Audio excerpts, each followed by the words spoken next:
আমরা সবাই রহমানের বান্দা হতে চাই তো ইনশাআল্লাহ? ভাইরা আমার, আমরা সবাই নিজেকে আল্লাহর বান্দা বা আল্লাহর গোলাম হিসাবে স্বীকৃতি দেই, কিন্তু এই বৈশিষ্ট্য যাদের মধ্যে থাকবে আল্লাহ রাব্বুল আলামিন স্বয়ং তাদেরকে নিজের বান্দা হিসাবে পরিচয় দিবেন। কত বড় গৌরবের কথা, কত বড় মর্যাদার কথা! আপনি নিজেকে আল্লাহর গোলাম বলে পরিচয় দিচ্ছেন, দেওয়ার চেষ্টা করছেন, আর আল্লাহ স্বয়ং আপনাকে তার বান্দা হিসাবে পরিচয় দিচ্ছেন কোরআনে। এর চেয়ে বড় গৌরবের বিষয় আর কি হতে পারে? এই বিষয়গুলোকে আমি যদি অর্জন করতে পারি, তাহলে কোরআনে হাকিমে স্বয়ং আহকামুল হাকিমিন আরশে আজিমের মালিক রব্বুল আলামিন আমাদেরকে রহমানের বান্দা বা আল্লাহর নিজে স্বীকৃত বান্দা সেই হিসাবে আমাদেরকে সার্টিফিকেট দিবেন। আমরা সবাই সেই গুণগুলো অর্জন করার চেষ্টা করব তো ইনশাআল্লাহ। মুহতারাম হাজরিন, রহমানের বান্দাদের গুণ এবং বৈশিষ্ট্যের কথা বলতে গিয়ে আল্লাহ তাআলা বলেছেন ইবাদুর রহমান। রহমানের বান্দা হলেন তারা আল্লাযীনা ইয়ামশুনা আলাল আরদি হাওনা, যারা পৃথিবীতে চলাফেরা করে তাদের এক নম্বর বৈশিষ্ট্য হলো তারা বিনয়ের সাথে চলাফেরা করে। তাদের চলাফেরার মধ্যে কোনো অহংকারের ভাব প্রকাশ পায়। আল্লাহ তাআলা কাউকে টাকার গরম দিয়েছেন, কাউকে আল্লাহ তাআলা পদমর্যাদার গরম দিয়েছেন, কাউকে আল্লাহ তাআলা জ্ঞান গরিমা দিয়েছেন, কাউকে আল্লাহ রাব্বুল আলামিন কোন প্রভাব প্রতিপত্তি দিয়েছেন, কাউকে আল্লাহ তাআলা অন্য কোন দিক থেকে অগ্রসর রেখেছেন। এই কারণে মানবীয় প্রকৃতিতে অহংকার আসে, নিজেকে বড় মনে করে, তার হাঁটা চলার ভেতরে এক ধরনের অহংকারী ভাব প্রকাশিত হয়। রহমানের বান্দা হতে হলে বিনয়ী হওয়া, যে বিনয়ের প্রকাশ হবে তার হাঁটা চলার মধ্যে, এর কোনো বিকল্প পথ খোলা নেই। প্রিয় ভাইরা আমার, আমরা যে নবীর উম্মত হিসাবে নিজেদেরকে পরিচয় দেই, সেই নবী সাল্লাল্লাহু আলাইহি ওয়াসাল্লাম তিনি এত বিনয়ী ছিলেন যে তার জীবনী বর্ণনা করতে গিয়ে সাহাবায়ে কেরাম বর্ণনা করেছেন, তিনি যখন চলাফেরা করতেন সমতল ভূমিতে সমান জায়গাতে, যখন আমাদের নবীজি সাল্লাল্লাহু আলাইহি সাল্লাম হাঁটতেন কান্নাহু ইয়ানহাতু মিন সাবাব, তখন তিনি এমন ভাবে হাঁটতেন উঁচু জায়গা থেকে মানুষ নিচু জায়গায় যেতে গেলে যেরকম বিনয়ী হয়ে নিচের দিকে ঝুঁকে ঝুঁকে যথাসম্ভব বুক ফুলিয়ে চলার বিপরীতে বিনয়ী ভাব নিয়ে মানুষ হাঁটে, উপরের জায়গা থেকে নিচে নামে, তিনি যখন সমতল ভূমিতে হাঁটতেন সেভাবে হাঁটতেন। তার হাঁটা দেখে একজন বিনয়ী মানুষের প্রতিকৃতি মানুষের চোখে ভেসে উঠত। ভাইরা আমার, আজকাল আল্লাহ তাআলা আমাদেরকে এক একজনকে এক এক দিক থেকে অগ্রসর করেছেন। আমরা কেউ হয়তো কিছু শ্রমিকের দায়িত্ব পালন করি, আল্লাহ হয়তো আমাকে বস বানিয়েছেন, আল্লাহ তো আমাকে কোন একটা অফিসে একটা ভালো পদে বসিয়েছেন, একটা চেয়ারে হয়তো বসার তৌফিক আমার হয়েছে, কিন্তু আমাদের মধ্যে ভাব চলে আসে, অহংকার চলে আসে। এই লোকগুলো রহমানের বান্দা হতে পারবে না। শুধু নামাজ রোজা হজ যাকাত ইসলামের মৌলিক বিধানগুলো পালন করলেই হবে না। রহমানের বান্দা হিসেবে আল্লাহর পক্ষ থেকে স্বয়ং কোরআন কর্তৃক স্বীকৃতি পেতে হলে আপনার চলাফেরার মধ্যে বিনয়ের প্রকাশ থাকতে হবে। আল্লাহ তাআলা আমাদের সবাইকে, আমরা যখন হাঁটা চলা করব তখন আমাদেরকে বিনয়ী হওয়ার তৌফিক দান করুন। সবাই চেষ্টা করব তো ইনশাআল্লাহ। রহমানের বান্দাদের প্রথম বৈশিষ্ট্য হলো তারা যখন জমিনে হাঁটে তখন তারা বিনম্রতার সাথে হাঁটে, অহংকার করে হাঁটে না। বিশেষ করে আমার যুবক বন্ধুদেরকে বলবো, যে সমস্ত ভাইরা স্কুল কলেজে ইউনিভার্সিটিতে এমনকি মাদ্রাসায় পড়াশোনা করেন, 2-4-5 জন বন্ধু যখন একসাথে বাসে উঠেন অথবা কোনো পাবলিক প্লেসে যান, তখন আপনার অ্যাটিটিউড, তখন আপনার হাবভাব কেমন হয়? একজন রিকশাওয়ালা, তিনি হয়তো আপনার বাবার বয়সী, চাচার বয়সী কিংবা আপনার বয়সী, তার রিকশায় যখন আপনি উঠেন আরেক বন্ধুকে সাথে নিয়ে আপনার অ্যাটিটিউড কেমন হয়, আপনার মুড কেমন হয়। মনে রাখবেন এই সময়গুলোতে প্রকৃত ইমানদার, প্রকৃত ভালো মানুষ, প্রকৃত ভদ্র মানুষ এবং কোরআন স্বীকৃত রহমানের বান্দাদের পরিচয় ফুটে উঠে। রহমানের বান্দা হলে আপনি তখন অহংকার প্রদর্শন করবেন না। আপনার সাথে 10 জন না 20 জন বন্ধু থাকতে পারে, তাই বলে বাসের কন্ট্রাক্টরের সাথে আপনি খারাপ আচরণ করতে পারেন না। তাই বলে হোটেলের মেসিয়ারের সাথে আপনি তুই তোকারি করতে পারেন না। তাই বলে রিকশাওয়ালার সাথে আপনি ছোট লোকের মতো আচরণ করতে পারেন না। আল্লাহ তাআলা বহু মানুষকে পয়সা দিয়েছেন, অনেক মানুষকে হয়তো তার বাবাকে একটা অবস্থান দিয়েছেন। সেই অহংকারে অনেক যুবক ভাইরা আমাদের, তাদের চলাফেরার ভিতরে অহংকারের গন্ধ, দুর্গন্ধ বের হতে থাকে।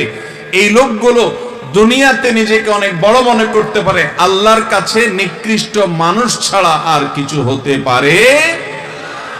অতএব আমরা বিনয়ী হওয়ার চেষ্টা করব তো ইনশাআল্লাহ। নিজের অফিস কলিগদের সাথে আমার আচরণ হবে বিনম্র। রাস্তায় যখন যাব রিকশাওয়ালার সাথে আমার আচরণ হবে বিনম্র। আমাকে আল্লাহ প্রভাব দিয়েছেন, সেটা আমি যেখানে সেখানে খাটাবো না, আমি বিনয়ী হব, ছোট হব। মান তাওয়াদা লিল্লাহি রাফা, আল্লাহর জন্য নিজেকে বিনম্র করে, ছোট করে, তুচ্ছ করে, আল্লাহ তাআলা তার মর্যাদা বাড়িয়ে দেন। অতএব আমরা বিনয়ী হব তো ইনশাআল্লাহ। ভাইরা আমার, নিজের অফিসের উপরস্থ কর্মকর্তার কাছে সবাই বিনয়ী থাকে, এটার জন্য কোনো ওয়াজ করার দরকার নাই। মালিকের সামনে শ্রমিক বিনয়ী থাকে, এটার জন্য ওয়াজ করার দরকার নাই, কারণ সেখানে বিনয়ী থাকে এটা তার স্বভাবগত কারণে না, সেটা তার ক্যারিয়ারের স্বার্থে, সেটা তার চাকুরির স্বার্থে। আপনার আমার বিনয় আছে কি নাই এটা প্রকাশ পাবে আপনার চাইতে আল্লাহ রাব্বুল আলামিন যাদেরকে দুনিয়ার দিক থেকে পিছিয়ে রেখেছেন। হয়তো একজন অশিক্ষিত মানুষ, হয়তো একজন গরিব মানুষ, হয়তো একজন বেবুজা মানুষ, হয়তো একজন রাস্তার সাধারণ মানুষ, আল্লাহ আপনাকে একটা ভালো অবস্থান দিয়েছেন।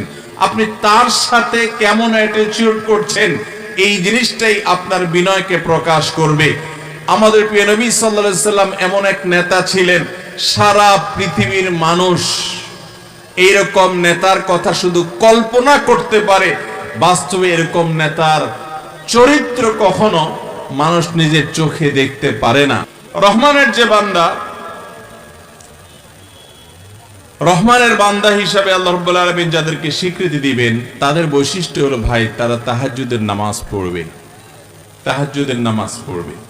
আল্লাহ তাআলা বলেছেন, ওয়াল্লাযীনা ইয়াবিতুনা লিরাব্বিহিম সুজদান ওয়া কিয়ামা, যারা আল্লাহ রাব্বুল আলামিনকে সন্তুষ্ট করবার জন্য রাতের বেলায় দাঁড়িয়ে আল্লাহর ইবাদত করে, নামাজ পড়ে এবং সিজদা দেয়, অর্থাৎ তাহাজ্জুদের নামাজ পড়ে। ভাইরা আমার, আল্লাহর জমিনে 5 ওয়াক্ত নামাজের পর সবচেয়ে শ্রেষ্ঠ, সবচেয়ে মর্যাদাপূর্ণ নফল নামাজ হলো, সুন্নাত নামাজ হলো তাহাজ্জুদের নামাজ। তাহাজ্জুদের চাইতে মর্যাদাপূর্ণ কোন নামাজ ফরজ ওয়াজিবের পরে আর হতে পারে? আল্লাহর অনেক প্রিয় বান্দা, অনেক সালাফ পূর্বসূরি ইসলামের ইতিহাসের মনীষীগণ বলেছেন, কেউ যদি আল্লাহর সাথে সুনিবিড় সম্পর্ক কায়েম করতে চায়, আল্লাহর সাথে একান্ত সম্পর্ক করতে চায়, আল্লাহর খুব কাছাকাছি যেতে চায়, আল্লাহর কাছে একান্তে কিছু চাইতে চায়, তাহলে তার জন্য ভোর রাতে দাঁড়িয়ে তাহাজ্জুদের নামাজ পড়ার চাইতে বিকল্প কোনো পথ খোলা নেই। মোহতারাম হাজরিন, নবী করিম সাল্লাল্লাহু আলাইহি সাল্লাম বলেছেন, রাতের শেষ প্রহর যখন হয়, ভোর রাত যখন হয়, আল্লাহ তাআলা দুনিয়ার আসমানে নেমে আসেন এবং বান্দাদেরকে ডেকে ডেকে বলেন, তোমাদের মধ্যে কেউ ক্ষমা প্রার্থনাকারী আছো, আমি ক্ষমা করব। তোমাদের মধ্যে কেউ অসুস্থ আছো, আমি তাকে আরোগ্য দেব। শুধু চাও, অন্য সব সময় চাওয়া আর ভোর রাতে চাওয়া এক না। ভাইরা আমার, ডক্টর খন্দকার আব্দুল্লাহ জাহাঙ্গীর রাহমাহুল্লাহর একটি ঘটনা তিনি নিজে বলছিলেন কোন একটা বক্তব্যে, আপনারা অনেকে হয়তো শুনেছেন অনলাইনে। তিনি বলেছেন যে আমার কাছে এক আল্লাহর বান্দা এসে বলেছেন, হুজুর এমন এক বিপদে পড়েছি, এখান থেকে উদ্ধার হওয়ার কোনো পথ আমি দেখছি না, চোখে শুধু অন্ধকার দেখতে পাচ্ছি, আমল শিখিয়ে দেন বা কোন একটা আমাকে বলে দেন যেটা করলে আমার কাজে আসবে, দোয়া শিখিয়ে দেন। তখন স্যার রাহমাহুল্লাহ তাকে বলেছেন, আপনি ভোর রাতে উঠে, শীত হোক আর গরম হোক, আরামের ঘুম ছেড়ে অজু করে, সুন্দর করে অজু করে, লম্বা কেরাত দিয়ে লম্বা রুকু সিজদা করে 2 হাত তুলে এবং সিজদায় গিয়ে আল্লাহর কাছে চোখের পানি ফেলে মনের মতো করে কথাগুলো বলবেন এবং এটা নিয়মিত কয়েকদিন করতে থাকেন। তিনি আমলটা করেছেন।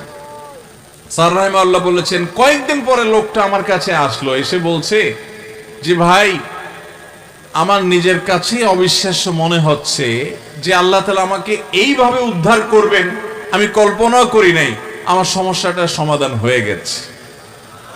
ভাইরা আমার, আপনি যদি পৃথিবীতে আপনার দুঃখের কথাটা বলার মতো কোনো মানুষ না পান, কারোর কাছে বলার পর ভরসা না পান, আপনার যদি দেয়ালে পিঠ ঠেকে যায়, তো মনে রাখবেন ভোর রাতের তাহাজ্জুদ হলো আল্লাহর জমিনে আপনার জন্য সবচেয়ে বড় অস্ত্র। কোরআনে কারিমে আল্লাহ তাআলা এই নফল নামাজের নির্দেশ আমাদের নবীজিকে দিয়েছেন, ওয়ামিনাল লাইলি ফাতাহাজ্জাদ বিহি নাফিলাতাল লাক, রাতের কিছু অংশ নফল হিসাবে তুমি পড়ো। অতএব ভাইরা আমার, তাহাজ্জুদের নামাজ এটা আজ আমাদের পড়া কঠিন হয়ে গেছে, নানা কারণে কঠিন হয়ে গেছে। সবচেয়ে বড় কারণ হলো এই ডিভাইসটা, স্মার্টফোন। এটা আমাদের বারগুলোকে খান করে দিচ্ছে। এটার অনিয়ন্ত্রিত ব্যবহার যুবকদেরকে শেষ করে দিচ্ছে। এটার নিয়ন্ত্রণহীন ব্যবহার বহু যুবকের ছাত্র জীবন শেষ করে দিচ্ছে, বহু ঘর ভেঙে দিচ্ছে, বহু সংসার তছনছ করে দিচ্ছে, বহু সন্তানকে বাবা মা থেকে দূরে সরিয়ে দিচ্ছে, বহু স্ত্রীকে স্বামী থেকে দূরে সরিয়ে দিচ্ছে। এই মোবাইল ফোন আমাদের অবসর সময়গুলো নিয়ে গেছে। এটার ব্যস্ততা আমাদেরকে এত বেশি গ্রাস করে ফেলেছে যে রাতে আমরা শুইতে 12টা 1টা 2টা বাজায় দেই। সকালে ডিউটি আছে, তারপর আমরা দেরি করে শুই। অথচ নবী করিম সাল্লাল্লাহু আলাইহি সাল্লাম এশার পরে আর কোনো কাজ করা, কথাবার্তা, আলাপ সালাপ পছন্দ করতেন না। তিনি রাতে এশার আগে সব সেরে ফেলতেন, এশার পরে দ্রুত শুয়ে পড়তেন।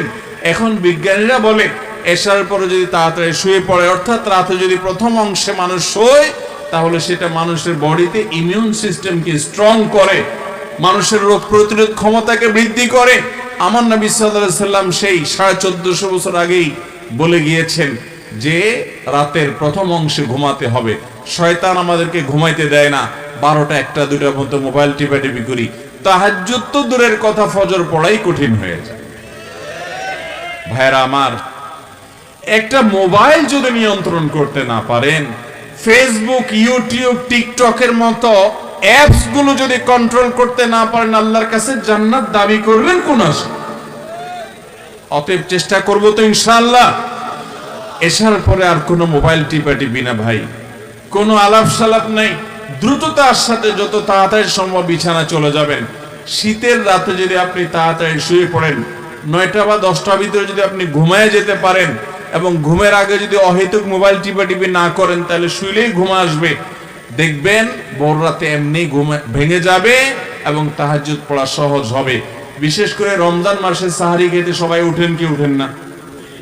যখন উঠেন ওই টাইমটা দোয়া কবুল হয়। ম্যাক্সিমাম মানুষ এই বিশাল বড় সুযোগটা হাতছাড়া করে, শুধু সাহারি খায়, খেয়ে দেখে ফজর কখন ওঠতে হবে। আরে ভাই, ঘড়ির দিকে না তাকায় সাহারি খাওয়া শেষ হয়েছে 20 মিনিট 30 মিনিট যদি থাকে, তো ওই টাইমে 2 রাকাত নামাজ পড়ে একটু আল্লাহর কাছে হাত তোলেন, কারণ এটা দোয়া কবুলের সময়। চেষ্টা করব তো ইনশাআল্লাহ। রহমানের বান্দাদের 3 নম্বর বৈশিষ্ট্য হলো তারা তাহাজ্জুদের নামাজ পড়ে, ভোর রাতে উঠে। ভাই, তাহাজ্জুদের নামাজ সারা বছর পড়তে পারেন না, সকালে ডিউটি থাকে, রাতে আসতে আসতে দেরি হয়ে যায়, ভালো কথা। অন্তত বন্ধের দিনগুলোতে পরিকল্পনা করেন যে আমি তাহাজ্জুদ পড়ব। রমজানে পরিকল্পনা করেন, যে সুযোগ আছে সেই সুযোগটাকে কাজে লাগান। চেষ্টা করবেন তো ইনশাআল্লাহ। শীতের মৌসুমে একটু চেষ্টা করেন মাঝে মধ্যে 2-4 রাকাত তাহাজ্জুদ পড়েন। আল্লাহ আমাকে আপনাকে আমাদেরকে আমলের তৌফিক দান করুন।